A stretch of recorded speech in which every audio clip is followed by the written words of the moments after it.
नमस्कार, मैं हुरदम ठाकुर स्वागत करती हूँ आप सभी का फिल्म विंडो पर। भाई देखिए, लॉकअप के कंटेस्टेंट से तो आप मिल लिए, लेकिन आप एक ऐसे इंसान से नहीं मिले जो कि उनको भाई जगाने भी जाती थी। और कई बार बहुत सारी ऐसी चीजें हुई हैं जिनको देखने के बाद कंटेस्टेंट तो गुस्सा करते थे।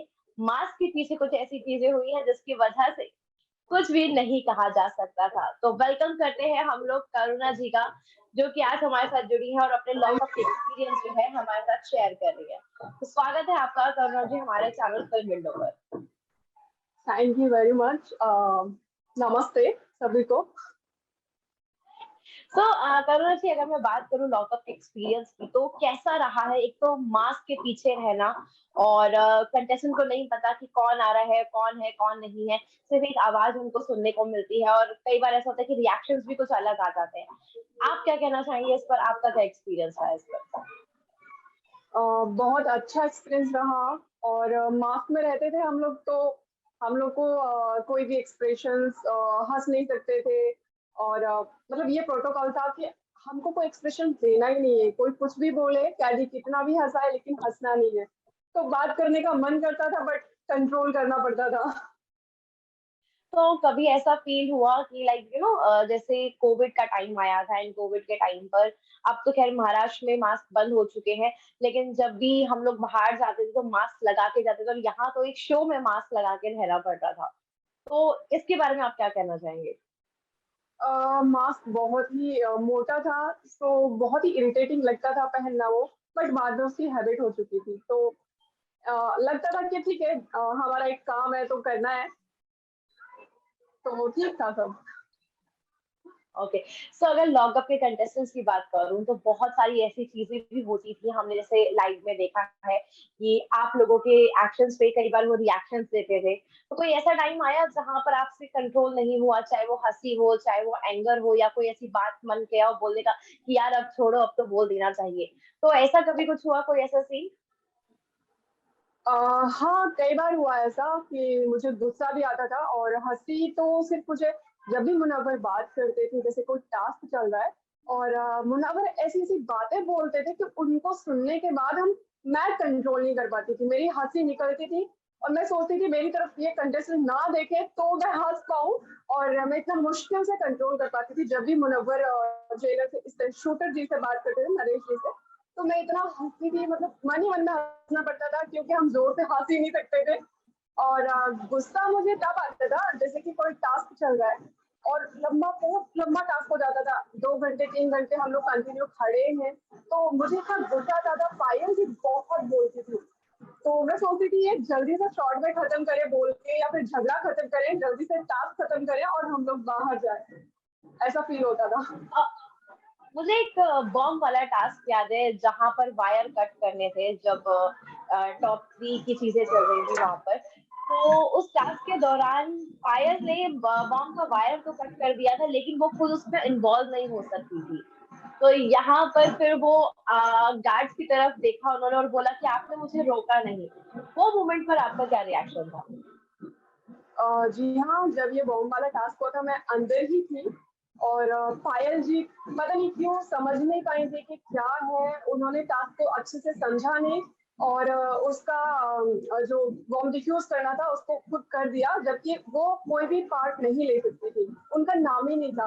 तो रोकने की बोल रही थी वो, कि मुझे रोका क्यों नहीं। तो शूटर ने उनका जवाब दिया था कि आपको मैंने हाँ भी नहीं बोला था, ना भी नहीं बोला था, तो आपको रुकना चाहिए था। तो ये पायल जी ने समझा नहीं था अच्छे से, और फिर उनको शायद पछतावा भी हुआ उससे। वेल, मुनावर फारूकी के बारे में अगर बात करें तो भाई विनर है लॉकअप सीजन 1 के, चमचमाती ट्रॉफी उनके घर पे जा चुकी है। आपका एक्सपीरियंस कैसा रहा है? आपको मुनावर कैसे लगे? क्योंकि आप लोगों ने 24/7 भी देखा है, तो आपको कैसे लगे वो? मुनावर जी, मैं उनको पहले कभी जानती नहीं थी, लॉकअप से मैं उनको जानने लगी हूँ। और फर्स्ट वीक से ही वो मेरे फेवरेट हो गए। इतने हंसमुख हैं, इतने मतलब दिल के साफ हैं, सबको हंसाते थे और मुझे खासकर बहुत हंसाते थे। तो मेरे फेवरेट है वो, बहुत ज्यादा पसंद करती हूँ उनको।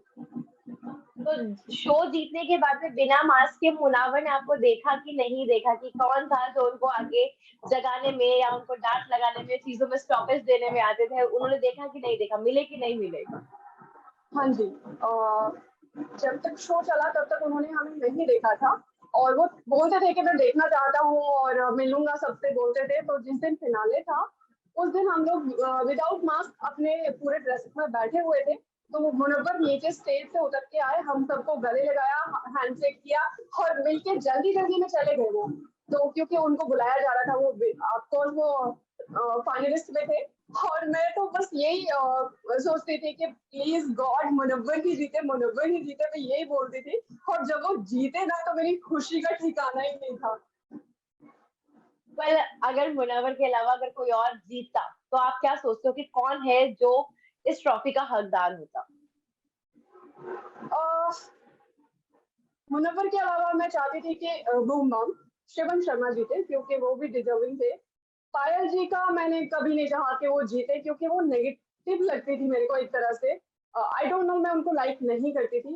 बीच में कुछ ठीक लगा मेरे को उनका कुछ हफ्तों में, मतलब 2-3 हफ्ते के बाद मुझे ठीक लगने लगी। बट फिर से वापस से वही नेगेटिविटी, सबसे झगड़े, बिना बात के उलझना और ये सब तो मुझे फिर नहीं लगता था कि पायल जी जीते। मैं चाहती थी सिर्फ मुनव्वर ही जीते और मुनव्वर नहीं जीते तो शिवम शर्मा। वेल हमने देखिए लाइव में देखा है कि एक तरफ एक ट्रायंगल था, तो शाइशा, मुनव्वर और साथ में अंजलि के बीच में। लेकिन देन हमने देखा कि यहाँ पे साइशा जो है वो पीछे हट गई, लेकिन मुनव्वर और अंजलि एक ही फ्रेम में नजर आ रहे थे। तो बाहर आने के बाद तो उन्होंने कहा कि भाई फ्रेंडशिप थी, इनफैक्ट घर से बाहर जेल से बाहर आने के बाद भी उन्होंने यही से पहले क्लियर कर दिया था कि हाँ सिर्फ दोस्ती है।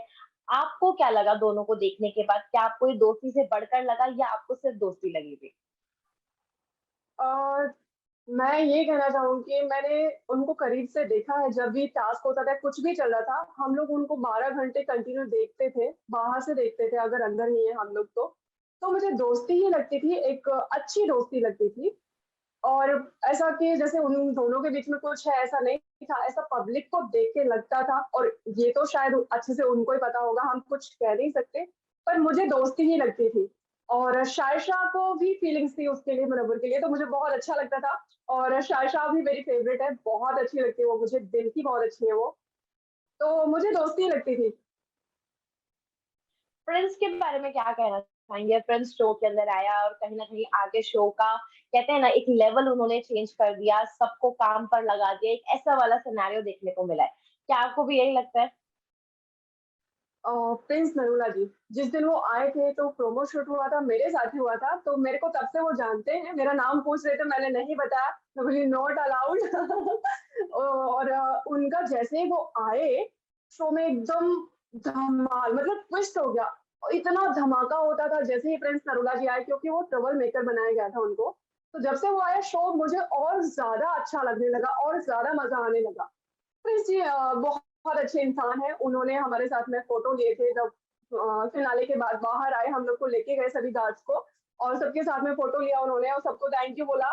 बहुत अच्छे इंसान है वो और मैं उनको बहुत लाइक उनको भी लाइक करती हूँ। ओके, सो वेल आप गार्ड तो आप बन गए शो में, मास्क वाले गार्ड जो है वो तो हमने देख लिया, लेकिन अगर मौका मिले कंगना की जेल का कैदी बनने का, तो क्या बनेंगे आप? ऑफ कोर्स मैं बहुत लकी होंगी अगर मैं एज़ कंटेस्टेंट बन के जाऊँ और मैं चाहती हूँ कि मैं जाऊँ और ऐसा मौका मतलब खुदा करे वो जल्दी मिले मुझे।